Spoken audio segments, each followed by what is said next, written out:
How to think like 1% trader. आज का video आपके लिए बहुत इंपॉर्टेंट होने वाला है। आज की इस वीडियो में मैं आपके साथ 5 पॉइंट शेयर करूंगा। अगर आपने उन 5 पॉइंट को समझ के अप्लाई किया तो आप वो नहीं रहोगे जो वीडियो के पहले थे। और मैं आपको ये प्रॉमिस करता हूँ कि आपको इस वीडियो में वैल्यू मिलेगी। तो उन 5 पॉइंट में से फोर्थ पॉइंट मेरा फेवरेट है और वही फोर्थ पॉइंट सबसे इंपॉर्टेंट रहने वाला है। तो फोर्थ पॉइंट को मिस नहीं करना है। और जैसे मैंने प्रीवियस वीडियो में कहा था कि मैं फ्री कोर्स लॉन्च करने वाला हूँ, तो वो फ्री कोर्स में लॉन्च करने वाला हूँ या फिर नहीं, और अगर करने वाला हूँ तो कब करने वाला हूँ, ये सब कुछ डिटेल में आपको इस वीडियो में देने वाला हूँ। तो स्टार्ट करते हैं फर्स्ट पॉइंट से। फर्स्ट पॉइंट है रिटेलर वर्सेस इंस्टीट्यूशन। जो रिटेलर होता है ना, वो हाई पे बाय करता है और लो पे सेल करता है, लेकिन जो इंस्टीट्यूशन होता है वो लो पे या फिर चिप प्राइस पे बाय करता है और एक्सपेंसिव प्राइस पे सेल करता है। जहां इंस्टीट्यूशन बाय करते हैं वहां पे रिटेलर्स लोग सेल करते हैं। आगे जाके मैं आपको एक एग्जांपल भी बताऊंगा जिससे आपकी सारे कॉन्सेप्ट क्लियर हो जाएगी। वो एग्जांपल समझने के बाद आपको ये समझ में आएगा कि कोई भी इंडेक्स हो या फिर कोई भी स्टॉक्स हो, वो किस तरीके से मोमेंटम करता है। क्योंकि ऑपरेटर अगर पैसा लगाएगा तो कुछ ना कुछ तो पीछे रह जाएगा ना, प्रूफ, जिससे हम लोग समझ सकते हैं कि मार्केट कुछ इस तरीके से कर सकता है। तो वहां पे एग्जाम्पल में आपके सारे कॉन्सेप्ट क्लियर हो जाएगी कि कब और किस तरीके से मार्केट ऊपर जाता है। अब रिटेलर जो होता है ना, वो बाय कब करता है, हाई प्राइस पर।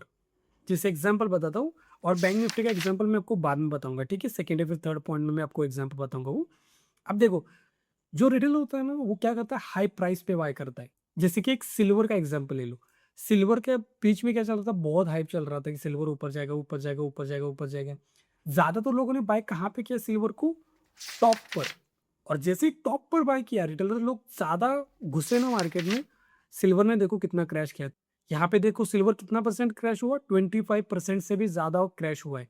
तो ये क्यों होता है, क्योंकि रिटेलर बाय करता है टॉप पे। मतलब जब एक्सपेंसिव प्राइस होता है ना, जब प्राइस बहुत हाई होता है, तब जाके रिटेलर बाय करता है, लेकिन इंस्टीट्यूशन तब सेल करता है। तो आपको अवॉइड करना है। जैसे कि अगर थोड़ा सा ना इसके ऊपर आप लोग अगर चाहते हो ना, तो मुझे पता ना, क्योंकि ये क्या है ना, कॉन्सेप्ट बहुत डीप है। मैं आपको एग्जैक्टली यहाँ पे बता नहीं सकता, क्योंकि उसके लिए क्या करना पड़ेगा, स्क्रीन के ऊपर जाना पड़ेगा और वहाँ पे आपको समझाना पड़ेगा, क्योंकि ये थियोरेटिकली समझाना ही मुश्किल है। तो अगर आप लोग थोड़ा सा चाहते हो ना कि एग्जैक्टली मतलब कौन से रेजिस्टेंस पे बाइंग हो सकती है फिर सेलिंग हो सकती है, तो आप कमेंट सेक्शन में मुझे बताओ, ठीक है। मैं क्या करूँगा ना कि स्क्रीन के ऊपर जाके फिर मैं आपको एग्जैक्टली समझाऊंगा। अभी फिलहाल के लिए टॉपिक के ऊपर रहते कि आपको हाई पे बाय नहीं करना है, एक्सपेंसिव प्राइस पे बाय नहीं करना। आप देखते हो कभी कभी आपको बाय भी करना है ना, तो वेट करते हो मोमेंटम चला जाता है, तब जाके आप बाय करते हो। तो आपको कभी भी हाई के ऊपर बाय नहीं करना। आपके साथ भी ऐसा होता होगा कि जहाँ पे आप लोग बाय करते हो वहां से मार्केट यू टर्न लेता है। क्यों ले रहा है, क्योंकि आप लोग जाके बाई कर रहे हो उसी जगह पे जहाँ पे ऑपरेटर सेल करता है। मतलब क्या है कि आपको वहां पे बाय नहीं करना जहाँ पे ज्यादातर लोग बाय करते। जरूरी नहीं कि आपने बाय किया तो वो सेल ही करेंगे, मतलब वैसा ही होगा, लेकिन वहां पे हो सकता है कि उन्होंने ऑलरेडी ही बाई करके रखा होगा, तो प्रॉफिट वगैरह बुकिंग हो सकती है, तो कुछ भी हो सकता है।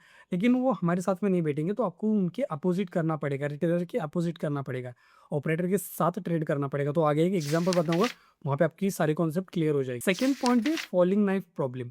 मतलब क्या होता है, जब भी मार्केट गिरता है ना, तो हमें ये नहीं पता होता कि कहाँ से बाइंग करें। क्योंकि हो सकता है अगर हम लोग बाइंग करेंगे तो हो सकता है मार्केट फिर से एक पुल बैक लेके नीचे आए, स्टॉप लॉस हिट करे। तो कहाँ पे बाय करना होता है, तो उसके लिए आप लोग डिमांड और सप्लाई जोन को समझ सकते हो। जहाँ पे आप लोग समझ में आ रहा है कि यहाँ से एक डिमांड आ सकती है, या फिर इस तरीके से बोलो कि यहाँ पे एक सपोर्ट का फॉर्मेशन हुआ है, वहां पे अगर आपको दिख रहा है सपोर्ट, मतलब प्राइस एक्शन वाले सपोर्ट नहीं, ठीक है, एसल हंटिंग वाले जो सपोर्ट्स या फिर रेजिस्टेंस होते हैं ना, उनको थोड़ा सा मार्केट रिस्पेक्ट करता है। जो प्राइस एक्शन वाले सपोर्ट या फिर रेजिस्टेंस होते हैं ना, वहां पे मार्केट बहुत ट्रैप करता है। आई होप आपको पता होगा कि प्राइस एक्शन वाले सपोर्ट रेजिस्टेंस क्या होते हैं और एसल हंटिंग वाले सपोर्ट रेजिस्टेंस क्या होते हैं। अगर आपको नहीं पता है तो कमेंट सेक्शन में बताना। ऑलरेडी आई थिंक इसके ऊपर भी वीडियो है, जाके देखो। अगर नहीं पता है तो कमेंट सेक्शन में बताना, नेक्स्ट वीडियो में उसको मैं कवर कर दूंगा, ठीक है। तो क्या होता है, सपोर्ट अगर प्राइस एक्शन वाला है ना, तो वहाँ पे ज़्यादा ट्रैपिंग होगी। लेकिन अगर वो सपोर्ट एसल हंटिंग वाला है, तो कभी कभी देखना कि आप लोग वहाँ से मार्केट एग्जैक्टली टैप करके सपोर्ट लेके भी ऊपर जाता है। तो मैं आपको ना ये समझा रहा हूँ कि पहले तो डिमांड और सप्लाई जोन को समझने का ट्राई करो, और तुरंत कभी भी बाय मत करना। अगर एसल हंटिंग सपोर्ट के बारे में बात कर रहे हो, तो एसल हंटिंग का अगर सपोर्ट ही वहाँ पे है, मान लो किसी साइकोलॉजिकल लेवल है, फिर कोई भी आपको दिख रहा है कि वहाँ पे एक ऑर्डर ब्लॉक है, फिर कुछ भी है जहाँ से आपको दिख रहा है कि वहाँ से एक बाई आ सकती है, तो मार्केट अगर उसका ब्रेकडाउन करके होल्ड वगैरह करके फिर से एक बड़ी रैली दिख रही है, चाहे फिर वहां उसी एग्जैक्टली पॉइंट से हो या फिर ब्रेकडाउन देख के हो या फिर होल्ड साइडवेज जाके एक मोमेंटम आए, अगर आपको एक वन साइड मोमेंटम दिख रहा है ना, तो समझ जाना कि वहां पे पैसा लग रहा है। तो वहाँ पे नेक्स्ट टाइम अगर वहाँ पे बाय, अगर नेक्स्ट टाइम मार्केट अगर मतलब नेक्स्ट डे सॉरी, तो वहाँ पे नेक्स्ट डे आप लोग क्या सोच सकते हो, बाइंग के बारे में सोच सकते हो। क्यों? क्योंकि मार्केट में आपको दिख रहा है कि पैसा नीचे से लग रहा है, बस उस दिन कोई पॉजिटिव न्यूज़ ना हो, ठीक है। अगर वो पॉजिटिव न्यूज़ होगी और आपको फिर से दिख रहा है कि कल पैसा लगा हुआ है, तो मार्केट एक तो साइडवेज हो सकता है, या फिर मार्केट ना बायर्स को ट्रैप करेगा। तो उस दिन अवॉइड करना, अगर मार्केट में पॉजिटिव न्यूज़ है और आपको दिख रहा है कि नीचे से पैसा लगा हुआ है, तो उस दिन ऑपरेटर मार्केट को वन साइड लेके नहीं जाएगा, क्योंकि क्या होता है कि सारे लोग बाय करेंगे, ठीक है। और उसमें एक मैं आपको पॉइंट बताता कि मार्केट चार्ट को रिपीट नहीं करता। जैसे मॉर्निंग में अगर कल के दिन ऐसा हुआ है कि मार्केट ने लो का ब्रेकडाउन करके ऊपर गए, तो आज के दिन मार्केट लो का ब्रेकडाउन करके ऊपर नहीं जाएगा। आप लोग चार्ट के ऊपर जाके देखना, यहाँ पे चार्ट रिपीट मतलब समझो, अब लो का ब्रेकडाउन हुआ है, मार्केट ऊपर गया है, एग्जाम्पल के लिए मतलब डे लो का ब्रेकडाउन करके मार्केट ऊपर गया है, तो आज के दिन प्रोबेबिलिटी है कि डे लो का ब्रेकडाउन करके ऊपर ना जाए। लेकिन समझो कि यहाँ पे गैप ओपन हुआ था और आज गैप डाउन ओपन हुआ है, तो हो सकता है फिर वो सेम चार्ट को रिपीट करे। लेकिन वहाँ पे सेम क्या सीन है कि गैप अप मतलब सेम होना चाहिए। यहाँ पे गैप अप है, आज के दिन भी गैप अप है। मान लो कि कल ऐसा हुआ था कि गैप ओपन होकर वन साइड मोमेंटम किया, आज भी गैप अप है और वन साइड आज के दिन मोमेंटम नहीं करेगा।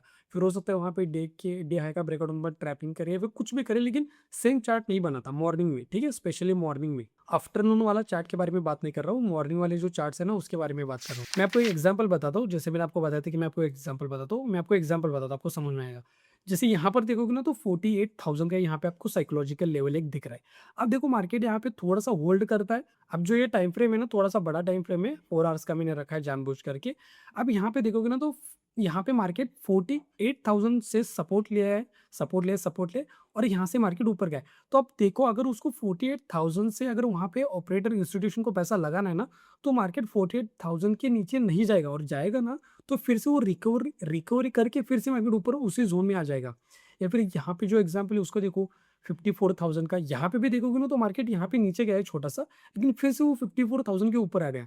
तो मैंने कहने का मतलब क्या है कि अगर वहाँ पे इंस्टीट्यूशन का पैसा होगा ना, तो वो क्या ट्राई करेगा कि मार्केट मेरे लेवल के ऊपर रहे।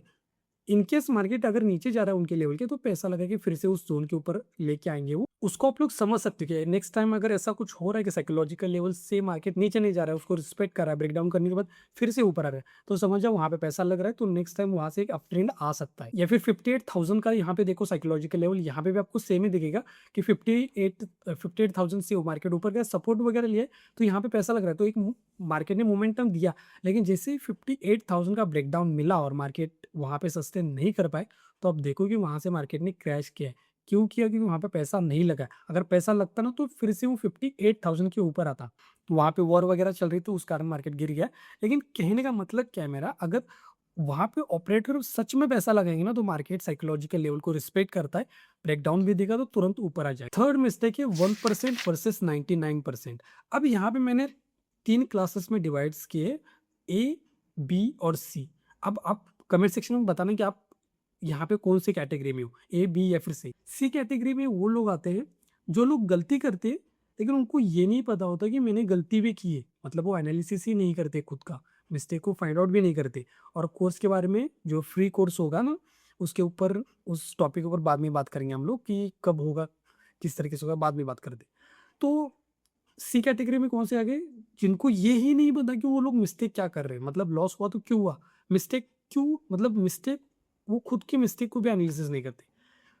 सेकेंड कैटेगरी में आते हैं, ज़्यादातर लोग इसी कैटेगरी में आते हैं कि वो लोग देखते हैं ये मैंने गलती की है।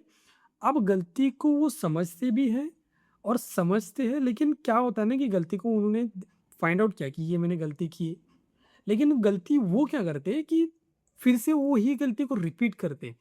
मतलब क्या होता है इमोशनली, ठीक है, कि उन्होंने समझ लिया कि यहाँ से इस तरीके से नहीं करना है, तो उनको ये तो समझ में आ गया कि उन्होंने गलती की है, लेकिन नेक्स्ट टाइम फिर से वो रिपीट करते हैं उसको। हो सकता है इमोशनली में, हो सकता है इमोशन कंट्रोल में नहीं रहते, लेकिन ऐसा होता है। जो ए कैटेगरी होती है वो अपनी मिस्टेक को समझते हैं, फाइंड आउट करते हैं और उसको रिपीट नहीं करते।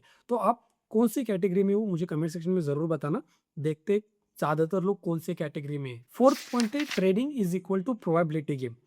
जो न्यू होता है, जो ट्रेडर होता है, जो ट्रेडर होता है ना, वो सोचता है कि हर दिन प्रॉफिट आना चाहिए, हर दिन प्रॉफिट आना चाहिए।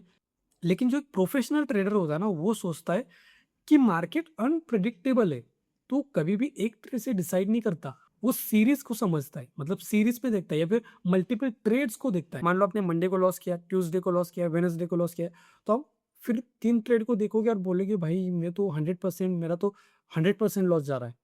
लेकिन हो सकता है आगे के 3-4 दिन आपका टोटल प्रॉफिट में चला जाए। हो सकता है आपका विन रेट 60-70% प्लस हो जाए। लेकिन अगर आप लोग 1-2 ट्रेड को ही देख के डिसाइड करोगे ना ये मैं सही कर रहा हूँ या फिर बुरा कर रहा हूँ, हो सकता है आप 3-4 दिन कंटिन्यू प्रॉफिट करो।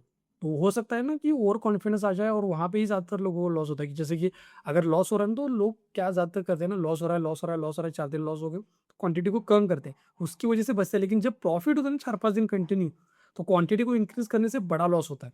तो उसको थोड़ा-सा अवॉइड करो कि आपको सीरीज़ में देखना है, मल्टीपल ट्रेड्स को देखना है, तब जाके डिसाइड करना होता है कि मेरा विन रेट कितना है और क्या इंप्रूव करना चाहिए। फिफ्थ पॉइंट है स्नाइपर वर्सेस मशीन गन। इसका मतलब क्या है देखो, जो ट्रेडर होता है ना, जो 99% कैटेगरी में आते हैं, 90% कैटेगरी में आते हैं, वो लोग मशीन गन की तरह यूज करते हैं ट्रेडिंग। मतलब वो अंधाधुंध फायरिंग करेंगे, कहीं पर भी लगे लगने दो। लेकिन जो प्रोफेशनल ट्रेडर होता है ना, वो स्नाइपर की तरह वेट करता है, पेशेंस रखता है, टारगेट एक बार उसको दिख गया तो लॉक करता है, फिर टारगेट को हिट करता है, मतलब शूट करता है। तो आपको स्नाइपर की तरह बनना है, ना कि मशीन गन की तरह। कि स्नाइपर किस तरह से hold patience, target lock, target देखने के बाद उनको ये भी समझना पड़ता है कि ये एक्चुअल में टारगेट भी है या फिर नहीं। कभी कभी छोड़ना भी पड़ता है ना, कि कभी कभी आपको समझ में आता है कि ये टारगेट ही नहीं है ना, किसी को भी क्यों मारना है। तो टारगेट समझ में आना चाहिए। मशीन गन की तरह मत समझो कि अंधाधुंध फायरिंग ही करते रहो, कि किसी को भी लगे कभी कभी ना कभी तो टारगेट हिट हो जाएगा। ऐसा नहीं, आपको स्नाइपर की तरह वेट करना है। और ऐसा नहीं कि स्नाइपर हर बार शॉट लगाएगा। स्नाइपर को हो सकता है 1 दिन 2 दिन, हो सकता है पूरा वीक उसको एक ही जगह पे बैठना पड़े पेशेंस के साथ, और टारगेट उसको दिखे भी ना। लेकिन जब वो उसको टारगेट मिलेगा तो वो पूरा हेडशॉट ही मारेगा। तो आपको भी उसी तरीके से सोचना है। आपको मशीन गन की तरह नहीं ट्रेडिंग को देखना है कि अंधाधुंध फायरिंग करोगे, बाय करोगे, सेल करोगे, ऐसा नहीं करना। स्नाइपर की तरह सोचना है कि अगर सेटअप मिलेगा तभी ट्रेड होगा, अदरवाइज नहीं होगा। अब बात करते हैं कोर्स कब लॉन्च होने वाला है, लेकिन उससे पहले मैं थोड़ा सा वीडियो को समराइज कर देता हूँ। फर्स्ट पॉइंट मैंने आपको बताया कि retailer versus institution. Second point में मैंने आपको बताया कि falling knife problem. Third point में मैंने आपको ये बताया कि 99% और 1% ट्रेडर में क्या डिफरेंस होता है, जैसे कैटेगरीज मैंने आपको बताया A B C. Fourth point में मैंने आपको ये बताया कि trading is equal to probability gain. और fifth point sniper versus machine gun. अब बात करते हैं कोर्स कब लॉन्च होने वाला है।